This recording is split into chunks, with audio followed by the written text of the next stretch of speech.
Here's a conversation that'll have you thinking about whether you're a small business, whether you're a content creator, you're a podcaster, you're a blogger, you're an influencer, whether your small business needs an app. John Lee gives us an inside look into what it's like to build a mobile app business. You're going to love this conversation. Have a listen. Welcome to Reinventing Perspectives, guys. Today we have a very exciting guest. We have John Lee here, and he's going to blow our minds with some new information that's going to help everyone in their business. Well, John, please introduce yourself to our audience. Hi, Priscilla. My name's John Lee. I'm the founder of CustomMobile.app, and we're a small agency that makes custom branded mobile apps for content creators like yourself, podcasters, bloggers, vloggers. And the purpose of the mobile apps is to help these content creators turn their projects into businesses. So monetize their audiences and build sustainable businesses that allow them to keep doing what they love doing. So in the past, building a mobile app for your business is very expensive still if you wanted to build from scratch. So we wanted to make it affordable for any small business owner, and especially content business owners, to be able to own that mobile channel and invite their listeners, their audiences to download the app and interact with the creators directly, the hosts directly. The main channel that podcasters are delivering their content to listeners nowadays is definitely the mobile phone. So giving them the opportunity to own that channel alongside their website, be able to put the front door to their home on the web, also on the phones of their listeners right where they are. So they're always one tap away from a chat or a conversation or listening to new content, nurturing that relationship directly with their listeners and inviting them and moving them toward becoming financial supporters ultimately, which helps them build that financially sustainable business. Wow, very, very exciting. Well, John, tell us how you got started in your journey of entrepreneurship. Well, the seed of it was there maybe 10 years ago when I was in school. We had entrepreneurship classes, and I had no interest in starting a business before then. But during those classes, as we were thinking about new products, I found myself getting kind of sucked into software products in particular. It just hit a nerve. And from that point forward, I've been thinking about software products ever since. I didn't get the chance to build my own until only a couple of years ago, maybe 3 years ago. I decided I'd take the plunge. I thought I had a good idea. I thought I had enough validation to take a risk. And I convinced my wife at that time, we're still married, but I convinced her that, we may only get one or two opportunities to take a big risk in life. Let's just go ahead and try to take one of those now. So 3 years ago, I borrowed and asked friends and family for a little bit of seed money and hired an agency to build a mobile app, to build my own social podcast app. That was the initial idea. I wanted to make a mobile app where listeners could, do all the similar stuff you could do on Apple and Spotify and all that. But in addition, to be able to be one tap away from that show's social media accounts. So I could see the social feed of any of the shows I was listening to right there, just in case I wanted to interact with that show or comment or just say, hey, great episode. I could do it right from the player itself and then go back to what I was doing. Because I was always running or doing chores in the house with my podcast on. It was never like I was sitting there just listening. I was always doing something. So I personally, as a listener, I wanted a way to interact much more easily and then just get back to what I was doing. So that was the initial idea, a social podcast app. And it took a long time to build even just the minimum viable product with this agency. It costs a lot of money, upwards of $100,000. In the end, I was left with something that wasn't shippable. It wasn't ready for production. It was full of bugs. So I had a very bad experience with this agency. And in the time it took to build even this basic product, I saw other social podcast apps come and go in that time. Very well funded, very well built apps that came and didn't succeed in the marketplace. So about this time last year, I came to a point where I was thinking, wow, I have potentially wasted a lot of my life and a lot of money in something that's not going to work. And I kind of came to a crisis point where I was thinking, is there any way to salvage all the work that's been done so far? The emotional and intellectual investment I've made into this, as well as the financial. And around when COVID was happening, I was thinking, we've built technology for ourselves to make a social podcast app. I see very few podcasters offering their own mobile apps. Only the very biggest podcasters and shows have their own app. So I thought maybe we can make mobile apps for every podcaster. We'll just use our own technology as like the framework or the template, and we can brand our app for others and make it affordable So that was the initial idea, and we kind of tested it and put the word out there and see if there was any interest. And there was a little bit of interest, and it was like just enough interest to think maybe there's something here. So we kept on with the idea. We kept experimenting, had a little beta group of podcasters to try to see if we could get our process more efficient, get it to the point where we can make it really affordable for everyone. And then in January, we decided to rebrand and relaunch the business as what it is now, custommobile.app. And we've been growing slowly but steadily since then. We've got about 40 clients at this point, so 40 content creators who see the value of owning their own mobile app for branding purposes, but also business purposes. And I've been trying to reach out to more potential customers and podcasters through interviews like this only for the past couple of weeks, which is very uncomfortable for me because I'm not a communicator. I've never wanted to be a content creator myself. So it's been a stretch to put myself out there, do something uncomfortable for the sake of the business, but also to get the word out that here are the benefits of owning the mobile channel. And now you as a content creator and business owner can also have that advantage as well that the bigger companies already have. Wow, that's a really, really great story. And I think a lot of the entrepreneurs who are listening are really just going to understand your journey because it's a lot like every other entrepreneur's journey. And you're doing great as a communicator, by the way, because you're letting us know what your product is about. And it's always good to see the face behind the product. John, if you just take us back before you jump into your business, which you've pivoted a little bit into what it is now, what were you doing before then?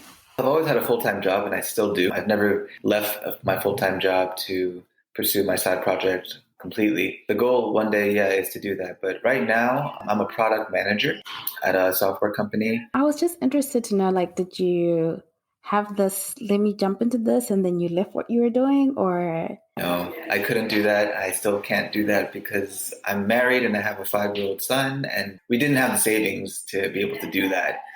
And so, I'm still working full time, and that's the main income stream. And this is something on the side I'm trying to grow slowly but surely into something that can supplement. Why do you think that podcasters should have their own app? Yes, so thank you for that question. And that's pretty much the reason why I'm trying to get on these shows, is to tell podcasters that they are business owners. You are a business owner as a podcaster yourself. And I can assume that your goal is to do this full time if you could, to make an income from it and have it be your full-time job, because obviously it's a passion.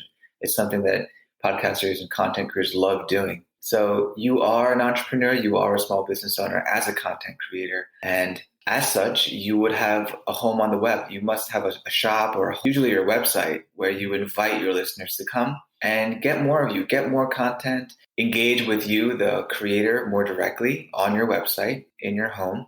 But ultimately, you want to nurture that relationship so they become financial supporters in some way. So you may have merchandise that you're selling. You may have a membership program that you want your listeners to participate in or become financial supporters of. And that's the purpose of your website, to convert listeners into supporters and customers. Now, if you're a bigger business and you can afford to hire an agency to build a mobile app, you're going to have a mobile app as well, because, again, your app is like the front door to your home, right in the pockets of your potential customers or your already existing customers. So that's the benefit of having a mobile app. You can be right in the phones of your customers, and it gives the owner that direct connection, and you can own that relationship with your customer right where they are. I tell the podcasters that I talk to, not every listener is going to download your app, but as many as you can get to download your app, either through exclusive content or some other incentive to do so, they become much more valuable listeners because you know who they are, you have a direct connection to them, and they're much more likely to convert to becoming a supporter because of that relationship. So from a business perspective, it's something that can really supplement and maybe add on to an existing web-based business that a podcaster is trying to build.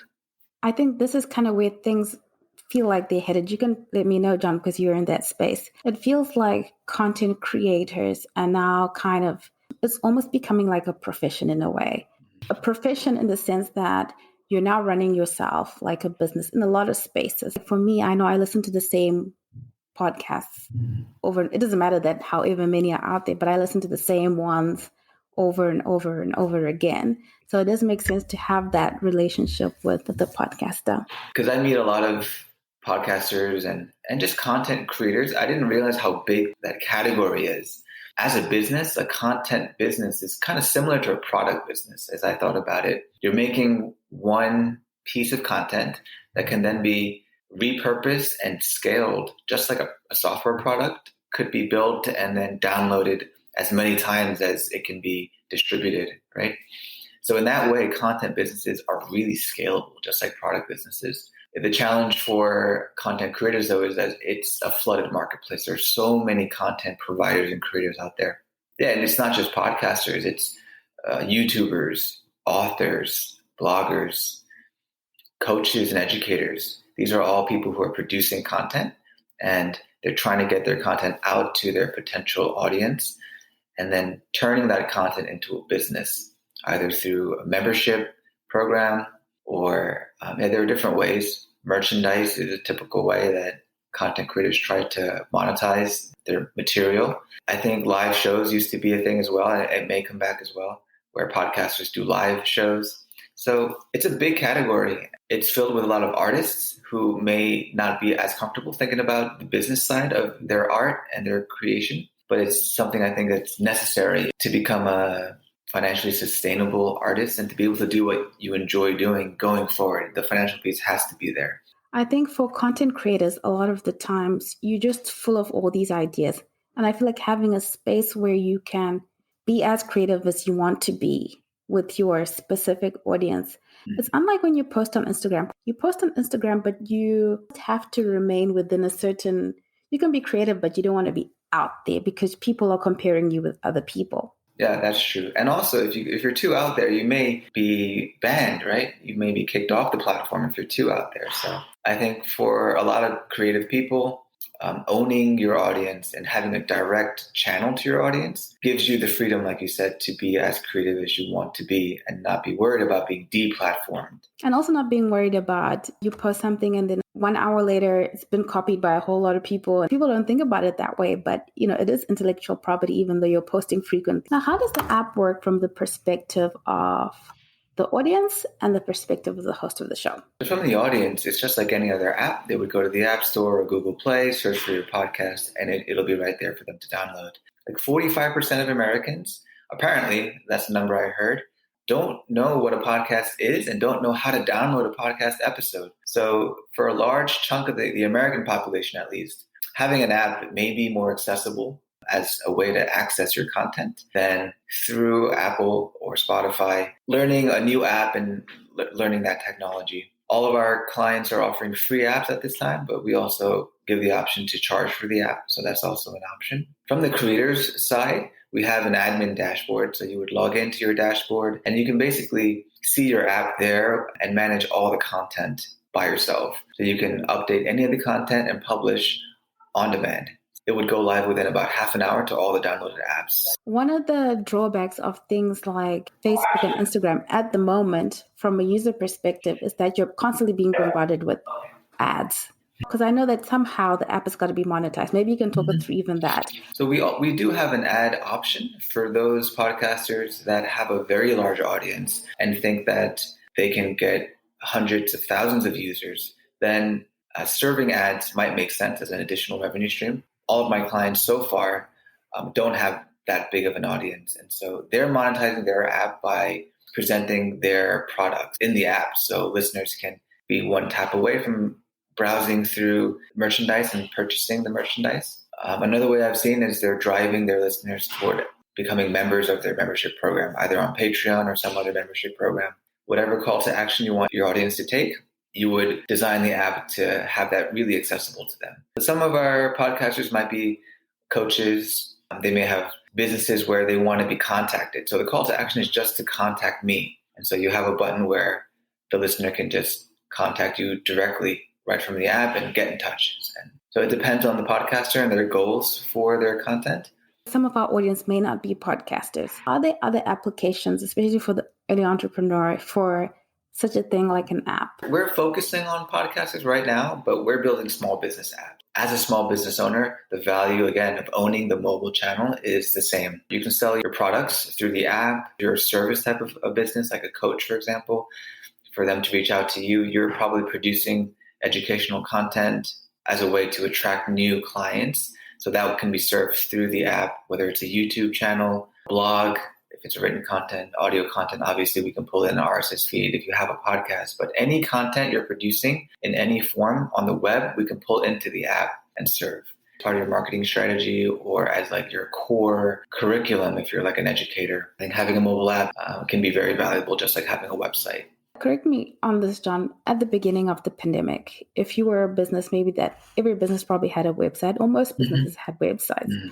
You go into a shop, you're not going to particularly go to their website unless really you were looking for them. But if you already had your clients enrolled on an app, it would be easy to communicate, because to drive people to your website, I don't know. I just feel like it's one of those things that's really, really, really tough. Yes, that's very difficult, but it's one of those things that I keep hearing and I'm seeing is so important as a business owner, even as a brick and mortar business owner, to be collecting email addresses, to be incentivizing your customers as they walk in the door to join your loyalty program or something. So you have a contact detail. The value of having contact information for your customers is invaluable, because then you can directly email them all and say, hey, we're now selling on the website, or you can order ahead through our website. Yeah, you can send a push notification through the app as well and say to your users who are also your customers, give them new information, communicate with them directly. As a business, to own as many direct channels to your prospects and customers makes the business more resilient when things change like COVID and you need to connect quickly and directly. Absolutely a great time for entrepreneurs to make use of this. Well, John, let me just talk about entrepreneurship in general. What have been your biggest lessons as an entrepreneur? Because you've been through this journey. Yeah, there have been so many. I think one of the lessons that I keep coming back to is I can't anticipate the ideas I will have on the other side of now. I'm always experimenting. I'm currently in an experiment. I'm doing something. I'm trying to see if it works, if I'm going to bring in more customers. And I can't think of anything else to try. Like, I'm just going to have to run this experiment and see if it works or fails. And they usually fail. Like 99% of my ideas fail. They don't work. If they work for a short while, then they just stop working. And I don't really know why, but that's the life of the entrepreneur, just experimentation. And then when I get to the other side of a bad experiment, I just get another idea. It's happened again and again and again. And I feel like it's just part of the creative process where you have to work through the idea in the queue before the next one comes, and trying to anticipate it or reach for it beforehand is almost a waste of energy. It's given me more faith, trusting the future and trusting the ideas to come. Focus on what's in front of me now, work through the experiment, give this current idea a good shot, test it thoroughly, and don't worry so much about the next idea because it will come when it's ready. That's one lesson I've learned. Another lesson I've learned just through these interviews is the only way to get good at anything is to do it badly. So don't be afraid to do anything badly and do it again and again and again badly, because that's just the only way to get good at anything. And so even these interviews, I've done a couple now and I'm a little bit more comfortable now, but I have to tell you in the beginning, it was very painful for me and for the host because I was brand new to it. And I apologize for the hosts I've talked to earlier on in the process, but that's the way it is with so many things. I've been looking for a job as well, a new job, because my current job was impacted by an acquisition. So we got acquired like a month and a half ago, and because they were restructuring the teams in the US. And so I had to look for work again, starting in May. I was putting my resume out there and going on interviews again. And I told myself the same thing, like, you're just going to be bad. So try to get as many interviews as you can, talk to as many people and recruiters as you can, say no to nothing. And then over time, after 10 or 15 or 20 phone calls, you're going to start getting a little more comfortable talking about yourself. So that was the mindset I brought into my job search that I kind of learned through these podcast interviews. So many lessons like that I wouldn't trade, even though the experience has been long and painful and I haven't really seen success yet. I feel like I'm on a track and I'm on a slow and steady trail or a journey to build a sustainable business. My expectations were very different earlier on. Bubbles were popped. False expectations were destroyed. I've grown a lot as a person, as an entrepreneur. I'm more of a realist. And I know now much more what I want out of my business. Something sustainable, something small, something that will give me the lifestyle I want for myself and my family, and less so the stories that you hear on the radio or on podcasts, the rags to riches stories, the idea to acquisition type of stories that you hear that make great stories, but for 99.9% of us who are building businesses, it's not going to be our story. We're going to be building small, sustainable businesses that provide for our families and give us, hopefully, a better quality of life. I think that's the kind of story that I'm building for myself, and I'd like to share with other entrepreneurs and give them encouragement. You can have a very successful small business. You don't need to be a huge startup or anything like that to have a very great quality of life. It's great that you share that when you first get into entrepreneurship and you've got this idea that you feel is brilliant and it's great and you're excited and you think it's just going to take off. I have a brother who's also an entrepreneur and we always laugh. We can almost say that person is not an entrepreneur just from the way they were talking, because the reality is so different from what people think it is and what it appears to be in the media. Great ideas are in abundance. People don't know that. But the actual step-by-step process of building something is quite grueling. Absolutely. It's also very satisfying to begin to realize that, wow, I've been through a lot, but I could not have learned this any other way. Absolutely. I would be naive, just like everybody else who kind of is when they're thinking about entrepreneurship. Thanks for sharing that with us. What do you think is the key to success in the mobile app business? I think from my perspective, I think the key to our success is going to be to try to get the word out to as many content creators as possible. And right now, I don't have a budget for any paid marketing. So it's all on me to generate organic word of mouth and organic spreading the word through these interviews and on social media. The process of step-by-step finding my customers and thinking of unconventional marketing tactics. The only way to learn how to grow a business and to find customers is to do it and do it badly. So that's where I am now. If I could encourage any small business owners or entrepreneurs, you just have to do it badly in order to learn the lessons you need to figure out what's going to work.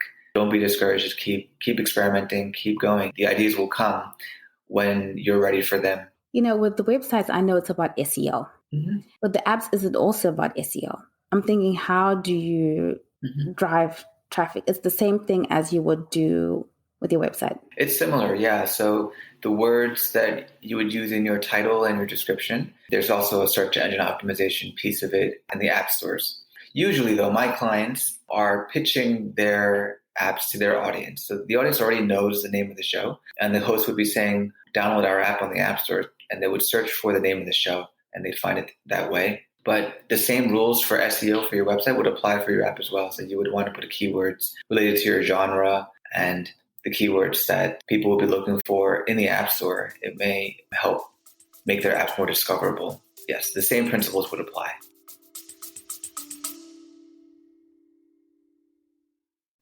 Hey, small business family, quick pause here. If you've been listening and thinking, I need help getting clear on my message and how to actually market this amazing thing I've created, I've made something just for you.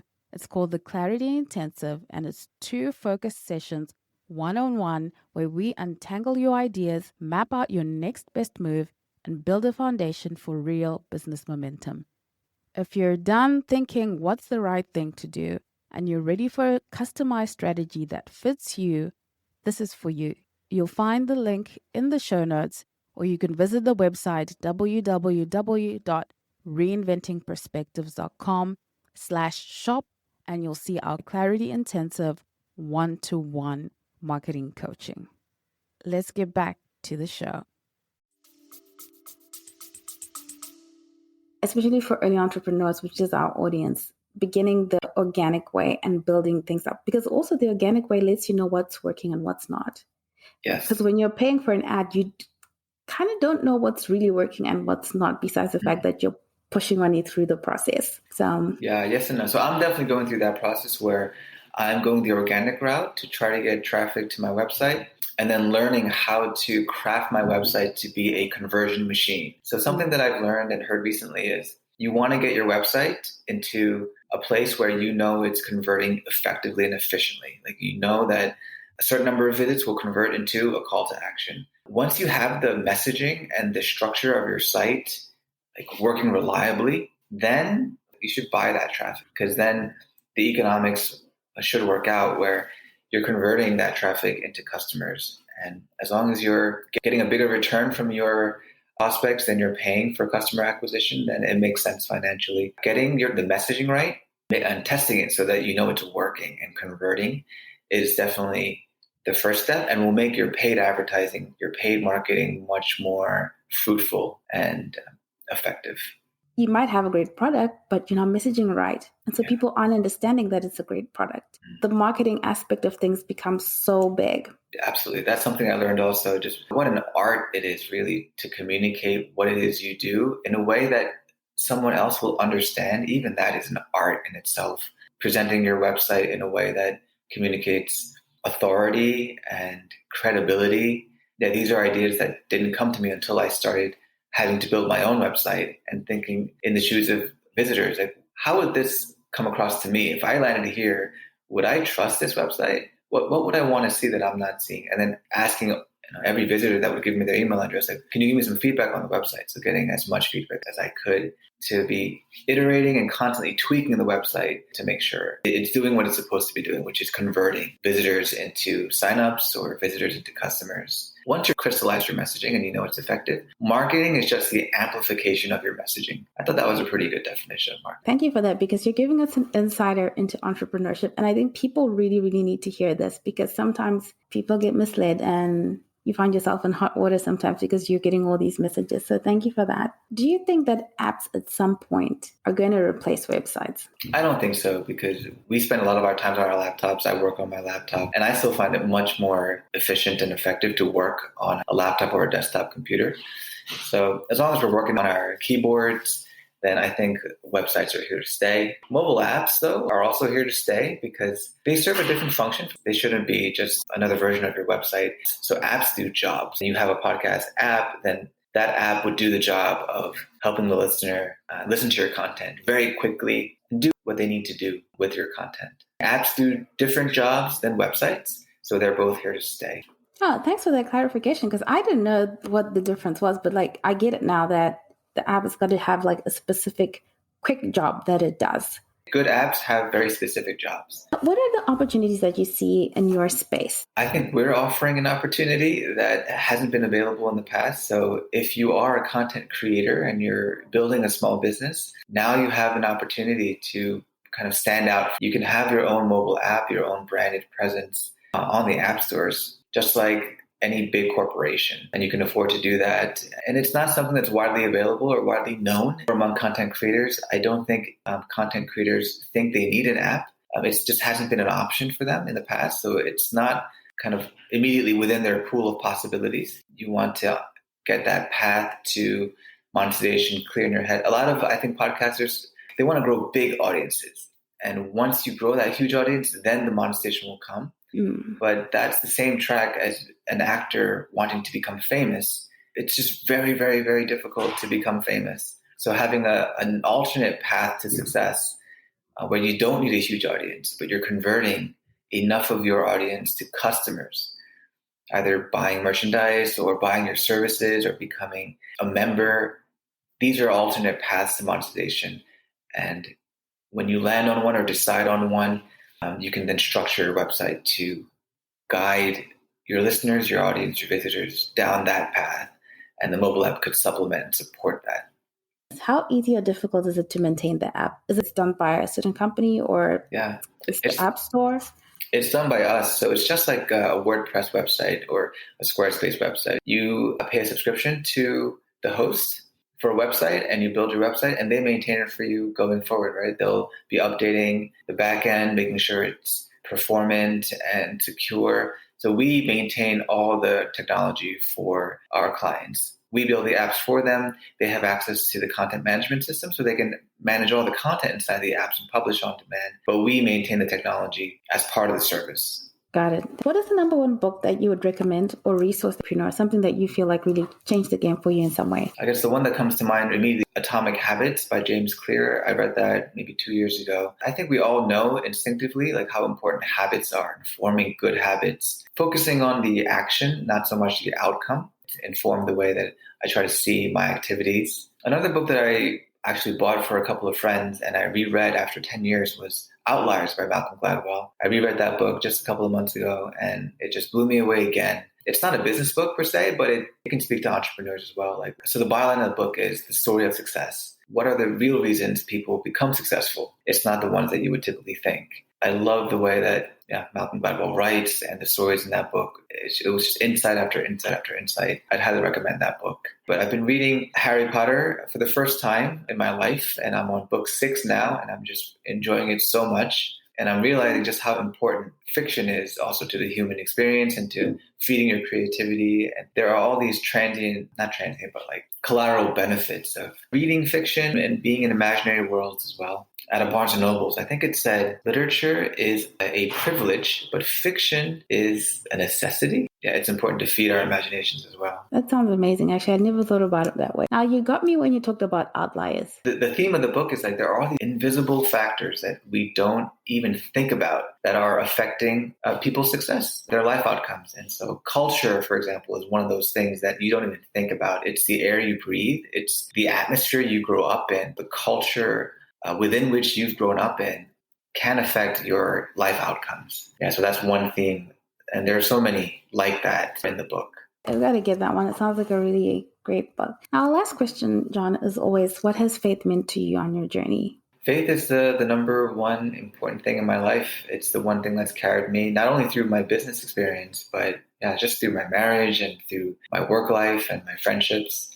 It's the number one priority in my life. And I don't know how I could have lasted this long without knowing that God was with me and is working through me in this process. So the reason I had the faith to even start 3 years ago was I knew even if I failed, God would be with me. That was what I needed to just even start the journey 3 years ago and take that huge risk.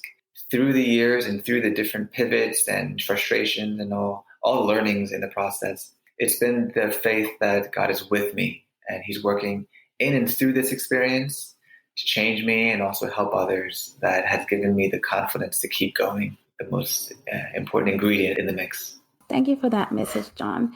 And to our audience, please go to custommobile.app. If you're a content creator, if you're an influencer, if you've got a podcast, this is a great way to get a direct connection with your following and your audience and to serve them better. So thank you so much, John, for your time. For your listeners, if anyone signs up and mentions the show, Reinventing Perspectives, we'll give their first month free. So you can try it risk-free for the first month if you come through Priscilla's show. Oh, thank you so much for that, John. The audience is just going to be so grateful for that. So thank you so much. And thank you for a great interview. Thank you. If you got any value out of today's episode, please do leave a review.